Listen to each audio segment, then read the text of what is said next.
Astonishing Creatures, a short story by Leo Tolstoy. There are such creatures who all live off the land, but in order for them to become harder as possible to feed, they divided their land so that only those who are not working on it can use it. But those who work, they cannot use it and suffer and die generations after.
But the creatures who elect and submit praise them in every way.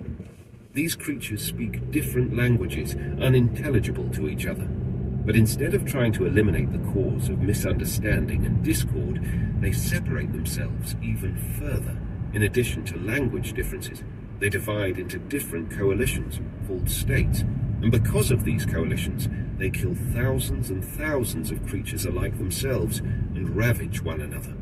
For more convenient ravaging and killing of each other, these creatures put on identical, special, primarily colourful clothing, invent means of killing of each other, and teach the obedient multitude the best ways of killing. With all of that, these creatures, to explain their meaning of life and its purpose, assure themselves and each other that there is a creature alike them, but only possessing those properties that they would like to have, which therefore is able to do all sorts of follies and nasty things. And they come up with various, uttermost useless to anyone, means of pleasing this imaginary creature.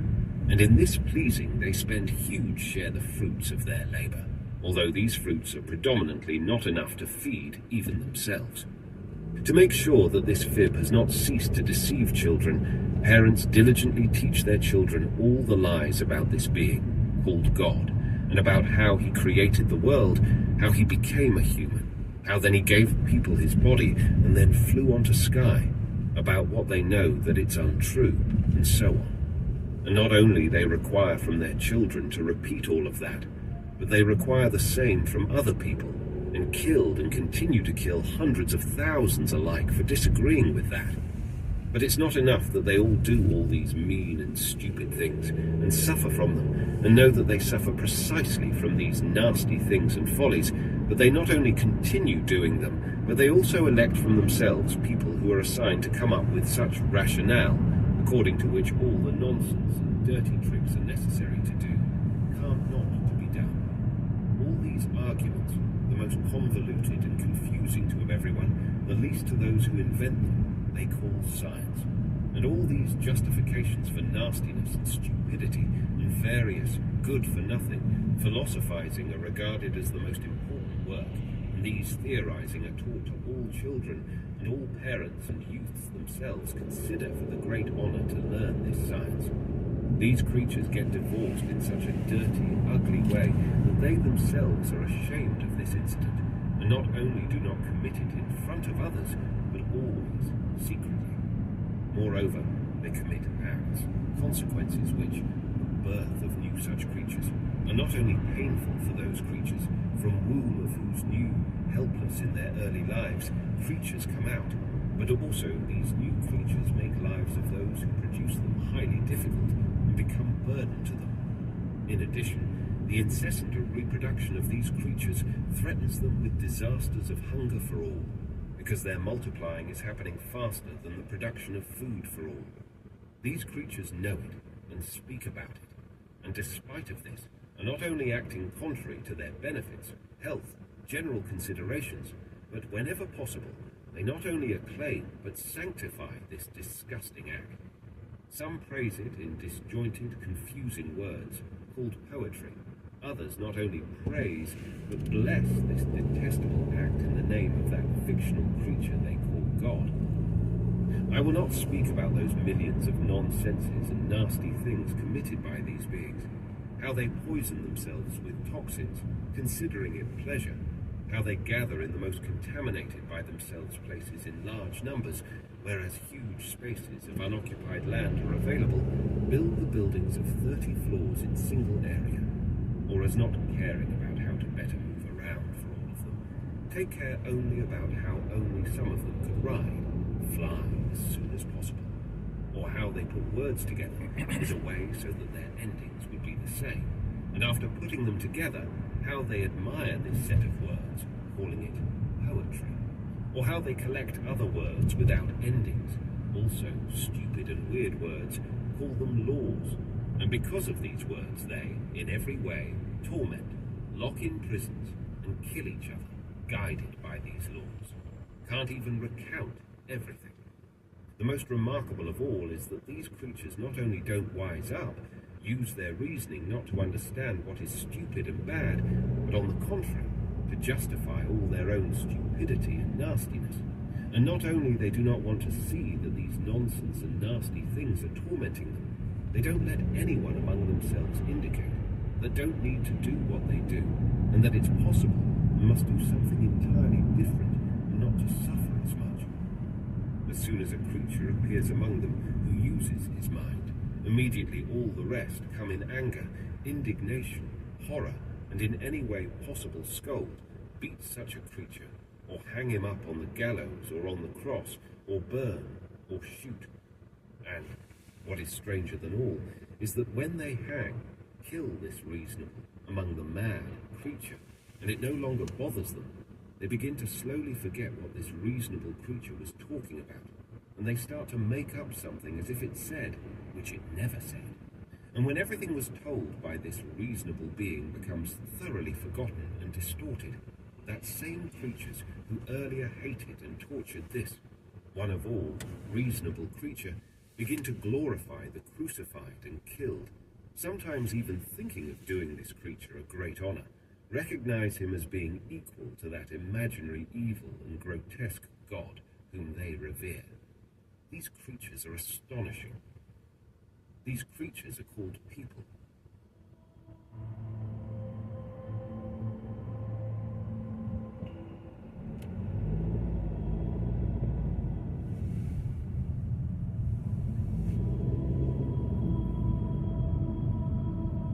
Bethink yourselves.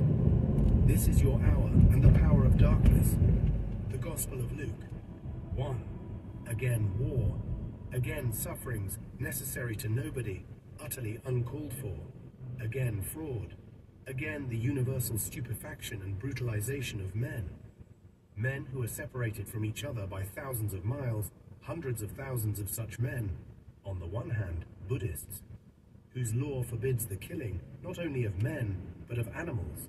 On the other hand, Christians professing the law of brotherhood and love, like wild beasts on land and on sea, are seeking out each other in order to kill, torture, and mutilate each other in the most cruel way. What can this be? Is it a dream or a reality? Something is taking place which should not, cannot be. One longs to believe that it is a dream and to awake from it. But no, it is not a dream. It is a dreadful reality.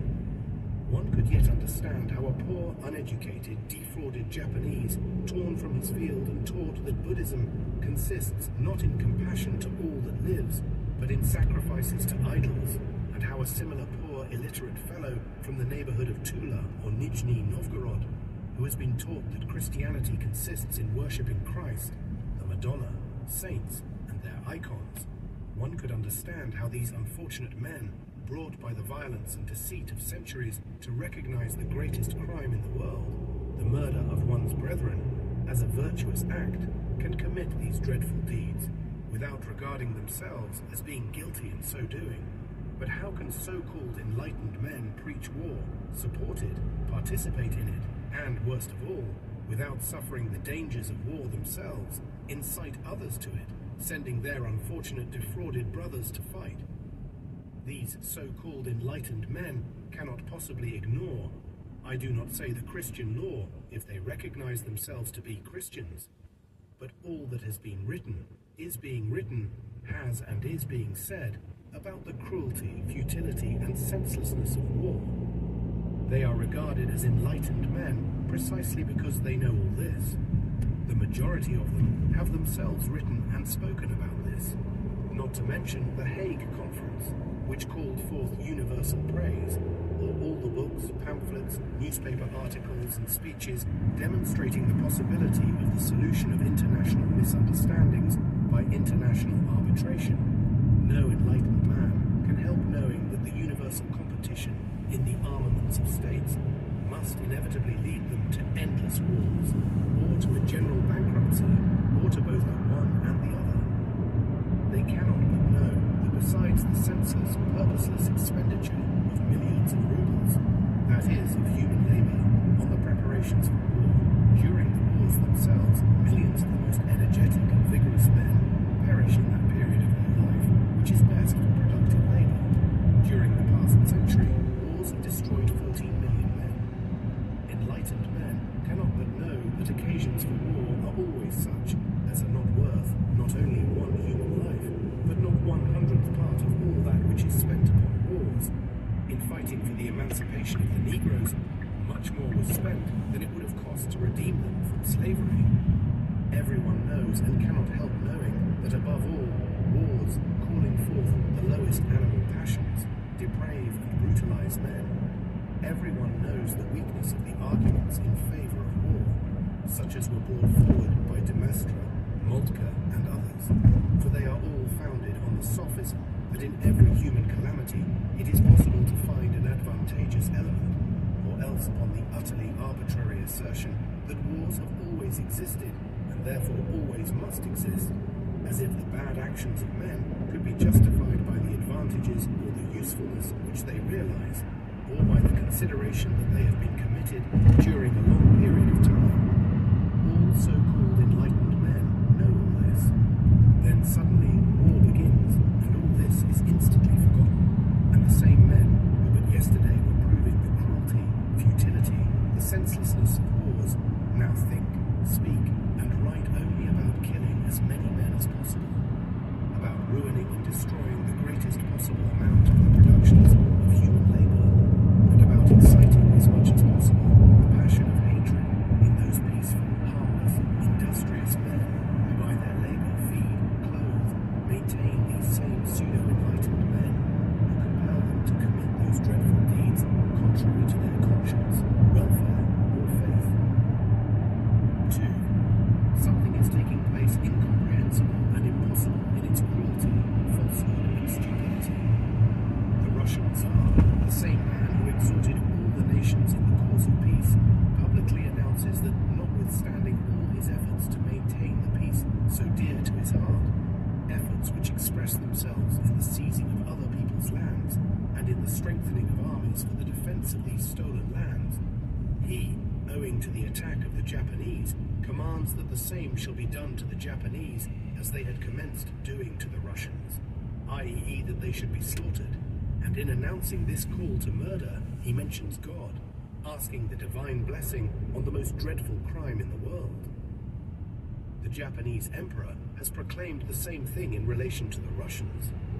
Men of science and of law, Messieurs Muravief and Martens, strenuously try to prove that in the recent call of all nations to universal peace and the present incitement to war, because of the seizure of other people's lands, there is no contradiction. Diplomatists, in their refined French language, publish and send out circulars in which they circumstantially and diligently prove, though they know no one believes them, that, after all its efforts to establish peaceful relations, in reality, after all its efforts to deceive other countries, the Russian government has been compelled to have recourse to the only means for a rational solution of the question, i.e. to the murder of men. The same thing is written by Japanese diplomatists. Scientists, historians, and philosophers on their side, comparing the present with the past, deduce from these comparisons profound conclusions and argue interminably about the laws of the movement of nations, about the relation between the yellow and white races, or about Buddhism and Christianity, and on the basis of these deductions and arguments justify the slaughter of those belonging to the yellow race by Christians, while in the same way the Japanese scientists and philosophers justify the slaughter of those of the white race. Journalists, without concealing their joy, try to outdo each other, and not hesitating at any falsehood, however impudent and transparent, prove in all possible ways that the Russians only are right and strong and good in every respect, and that all the Japanese are wrong and weak and bad in every respect, and that all those are also bad who are inimical, or may become inimical toward the Russians, the English, the Americans, and the same is proved likewise by the Japanese and their supporters in relation to the Russians, not to mention the military, who in the way of their profession prepare for murder crowds of so-called enlightened people, such as professors, social reformers, students, nobles, merchants, without being forced thereto by anything or anybody, express the most bitter and contemptuous feelings toward the Japanese, the English, or the Americans, toward whom but yesterday they were either well disposed or indifferent, while without the least compulsion they express the most abject servile feelings toward the Tsar, to whom, to say the least, they were completely indifferent, assuring him of their unlimited love and readiness to sacrifice their lives in his interests. This unfortunate, entangled young man, recognized as the leader of 130 millions of people, continually deceived and compelled to contradict himself, confidently thanks and blesses the troops whom he calls his own for murder in defense of lands which, with yet less right, he also calls his own. All present to each other hideous icons in which not only no one among the educated believes, but which unlearned peasants are beginning to abandon.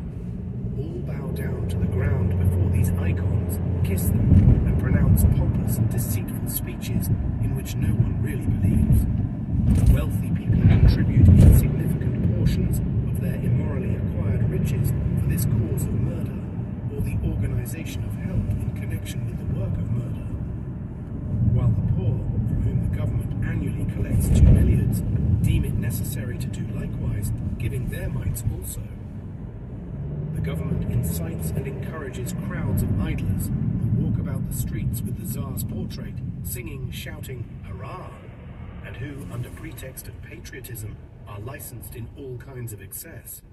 All over Russia, from the palace to the remotest village, the pastors of churches, calling themselves Christians, appeal to that God who has enjoined love to one's enemies, to the God of love himself, to help the work of the devil to further the slaughter of men. Stupefied by prayers, sermons, exhortations, by processions, pictures, and newspapers, the cannon's flesh, hundreds of thousands of men, uniformly dressed, carrying diverse deadly weapons, leaving their parents, wives, children, with hearts of agony, but with artificial sprightliness, go where they, risking their own lives, will commit the most dreadful act of killing men whom they do not know, and who have done them no harm.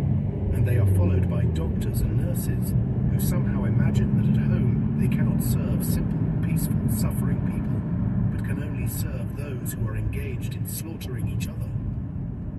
Those who remain at home are gladdened by news of the murder of men, and when they learn that many Japanese have been killed, they thank someone whom they call God. All this is not only regarded as the manifestation of elevated feeling, but those who refrain from such manifestations, if they endeavor to disabuse men, are deemed traitors and betrayers, and are in danger of being abused and beaten by a brutalized crowd which, in defense of its insanity and cruelty, can possess no other weapon than brute force. 3. It is as if there had never existed either Voltaire, or Montaigne, or Pascal, or Swift, or Kant, or Spinoza, or hundreds of other writers who have exposed with great force the madness and futility of war, and have described its cruelty, immorality, and savagery. And above all, it is as if there had never existed Jesus and his teaching of human brotherhood and love of God and of men. One recalls all this to mind and looks around on what is now taking place, and one experiences horror